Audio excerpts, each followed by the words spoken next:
চেয়ারে থাকাকালীন ছুটি নিয়ে নিজে থেকে বিজেপির সঙ্গে কথা বলতে গিয়েছিলেন বিচারপতি গঙ্গোপাধ্যায়। বিচার ব্যবস্থায় কি করে এটা সম্ভব সেটা নিয়েই এবার প্রশ্ন তুললেন তৃণমূল নেতা কুণাল ঘোষ।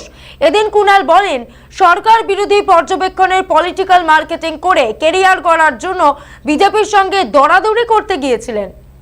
জাস্টিস গাঙ্গুলি তার কথা থেকে স্পষ্ট, তিনি চেয়ারে বসে থাকাকালীন ছুটি নিয়ে নিজে থেকে বিজেপির সঙ্গে কথা বলতে গেছিলেন। এটা কি করে বিচার ব্যবস্থায় হতে পারে? যিনি তখনও চাকরি ছাড়েননি, তখনও ইস্তফা দেননি, তিনি বলেছেন আমি বিজেপিকে অ্যাপ্রোচ করেছি অথবা বিজেপি আমায় অ্যাপ্রোচ করেছে। But the talks were on when না তিনি চেয়ারে বসেছিলেন, তিনি ছুটি নিয়ে গেছেন। ছুটিটা বড় কথা নয়, অর্থাৎ বিচারপতির চেয়ারে বসে তার সরকার বিরোধী পর্যবেক্ষণ রায়গুলোর পলিটিক্যাল মার্কেটিং করে কেরিয়ার গড়ার জন্য বিজেপির সঙ্গে দরাদরি করতে গিয়েছেন চেয়ারে বসে থেকে।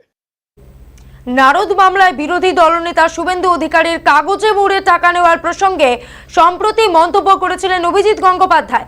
মঙ্গলবার অভিজিৎ গঙ্গোপাধ্যায়কে কটাক্ষ করে কুণাল ঘোষ বলেন, আপনি তো সিবিআই ভক্ত, কথায় কথায় সিবিআই তদন্তের নির্দেশ দেন। নারদ মামলায় সিবিআই এর এফআইআর এর নাম রয়েছে শুভেন্দু। আপনি যে দলটায় যোগ দিচ্ছেন বিজেপি, সেই দলটাই তো এই ভিডিওটার ফুটেজটা বার করে শুভেন্দু অধিকারীকে চোর বলে সিবিআই চেয়েছিল।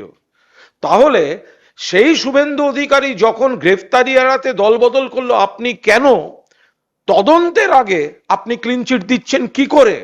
আপনি মুখে দুর্নীতির বিরুদ্ধে কথা বলছেন, কিন্তু আপনি রাজনৈতিক ক্ষমতার জন্য আপনি দুর্নীতির সঙ্গে আপোষ করছেন।